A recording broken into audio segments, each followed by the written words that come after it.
Добър вечер, уважаеми зрители! Вие сте с новините по телевизия Делта, днес 26 юни. Аз съм Николета Атанасова. Висшия съдебен съвет отхвърли кандидатурата на Веселин Пенгезов за шеф на Софийския апелативен съд.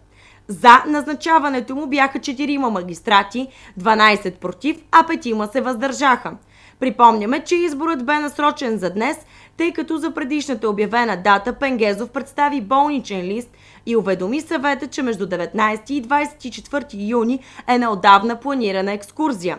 Припомняме, Веселин Пенгезов бе отстранен от длъжност шеф на апелативния съд през май, след като бе обвинен от прокуратурата, а тази седмица Върховният административен съд отказа да спре изпълнението на отстраняването му. Пенгезов призова магистратите да отложат избора за председател на Софийския апелативен съд до приключване на наказателното производство срещу него, но то бе отхвърлено. Повишаване на нивата на реките от Дунавския водосборен район и Централна България се очакват днес и утре в резултат на нови валежи, съобщиха от МИОСВ.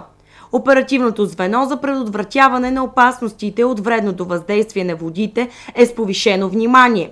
По-интензивни до 20-30 литра на квадратен метър ще са валежите и гръмотевиците през нощта, особено над Стара планина. Утре превалявания ще има на много места в страната, поради което е възможно повишаване на нивата на реките, изпускане или преливане на язовири. В петък са възможни и локални поройни наводнения. Държавата няма да има възможност да осигури 330 милиона лева, нужни за актуализация на здравната каса. Към парите на институцията могат да бъдат прибавени само 160 или 200 милиона лева, обяви заместник-министърът на здравеопазването доктор Бойко Пенков след срещата на Лекарския съюз с надзорния съвет на касата. Той обясни, че останалите пари трябва да се осигурят от средствата, постъпили от събрани в повече здравни вноски. Припомняме, преди няколко дни надзорния съвет на Националната здравноосигурителна каса прие проекто промените в нейния бюджет. Преразходът е близо половин милиард лева. Последните данни сочат, че до края на годината касата няма да може да плати на лечебните заведения над 320 милиона лева. По думите на председателят на съсловната организация доктор Цветан Райчинов, ако и бюджетът на касата не бъде актуализиран и институцията плаща всичко изработено на болните, през месец септември тя няма да разполага с лев за лечебните заведения. На дирекциите Инспекция по труда Кристина Георгиева, на Бюрото по труда Бали Солак и на Социално подпомагане Деница Стоянова свикаха традиционната си съвместна пресконференция.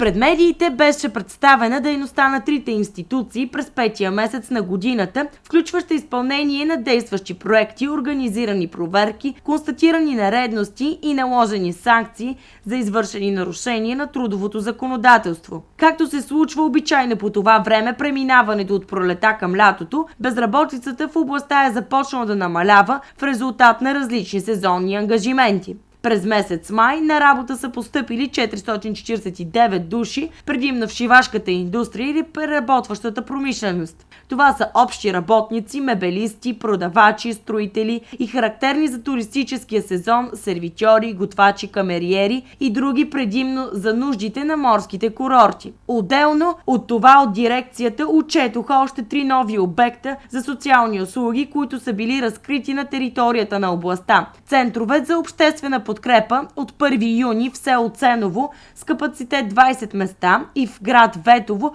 общо с 20 места, като това е първата по рода си услуга там. В Ценово е открит и център за 20 младежи с ментални увреждания, създаден по проект, но вече преминал на делегирана дейност.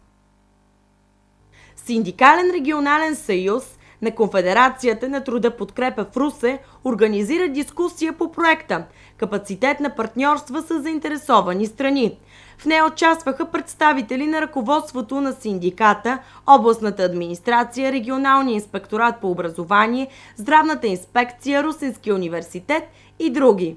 В центъра на внимание бяха добрите практики на тристранния диалог на общинско и областно ниво, чрез които са постигнати положителни резултати в развитието на местните политики. Обсъдени бяха възможности за подобряване на ефективността и координационните механизми и процедури, свързани с тях, прозрачността на взетите решения, предоставянето на резултатите и създаването на условия за устойчивост и възприятие на положителните практики. Именно те, приложени на местно ниво, могат да помогнат за подобряване на диалога и в Националния съвет на тристранното сътрудничество. Категоричен бе конфиденциалният секретар Емил Димитров, като добави, че Русе е добър пример в това отношение. Препоръките на тукашната среща, както и в планираните подобни срещи във Варна и Пловдив, ще бъдат обобщени на Национален дискусионен форум на 10 юли в София, след като ще се споделят с различни институции у нас и в Европа.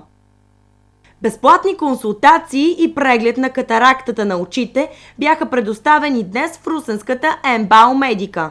Това на практика бе последната среща преди лятото на основаното специално за целта училище за борба с най-често срещаното очно заболяване при възрастните хора, така нареченото старческо перде. То е главната причина за загуба на зрението у заболелите над 55 годишна възраст. Затова и операцията на очното перде е една от най-често извършваните в офталмологията. От началото на април 2013 година до сега екипът на доктор Стела Шаханова е констатирал и отстранил заболяването на стотици пациенти от Русе и региона. По време на днешните прегледи всички желаещи получиха от лекарите информация за появяването на катарактата, начините за справяне с нея, както и безплатен преглед на очите. След летните отпуски срещите по програмата на Медика ще бъдат възобновени.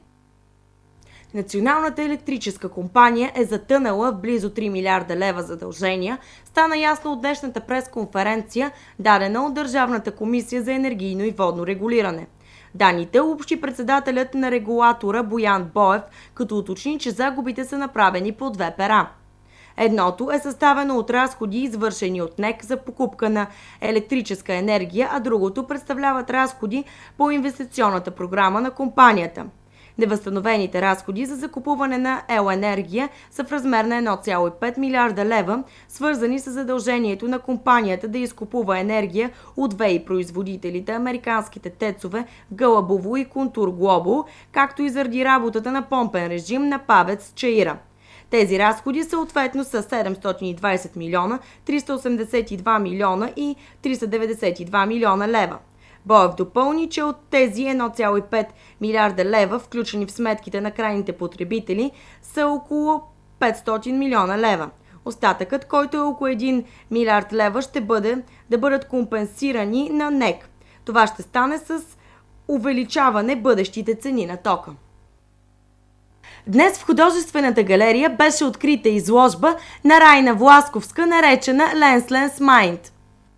Наред с творбите на младата авторка в областта на безобективната фотография и соларография, посетителите имат възможността да видят така наречената пинхол фотография. Те са на 8 участници в провелия се по-рано workshop, който излагат самостоятелно конструираните от тях камери. Ето какво каза във връзка с това уредничката на галерията Красимира Кирилова. Изложбата е включена в събитията на Фестивала за градска култура "Аз градът", който се провежда в този период в Русе. Състои се от 3 части. Едната част, това е представянето на фотографката Райна Власковска с нейната изложба Lensless Mind. Представлява соларографии и обскурографии, които е правила в продължение на няколко години. От друга страна, по време, от началото, всъщност от нейното пристигане от 21 до 23, се проведе workshop с млади хора от 15 до 17 годишна възраст, които се запознаха с принципите на камера обскура и с начините, по които може да се снима без обектив. И всъщност първичното снимане, използвайки свойствата на слънчевите лъчи, бяха използвани и в изложбата са представени резултатите от този workshop. Много успешни и всички са много доволни и са запалени от този начин на снимане. До кога ще остане изложбата тук? Изложбата ще бъде до края на месеца, всъщност. Другата седмица доста кратка ще бъде. Очаква ли се тя да посети и други градове? За сега не, но който има желание, може да ни покани и фотографката. Изложбата се осъществява в рамките на третото издание на фестивала за съвременна градска култура "Аз градът", организиран от Русенската община. Това беше всичко от нас. Останете със спортната емисия новини. Желая ви лека и приятна вечер!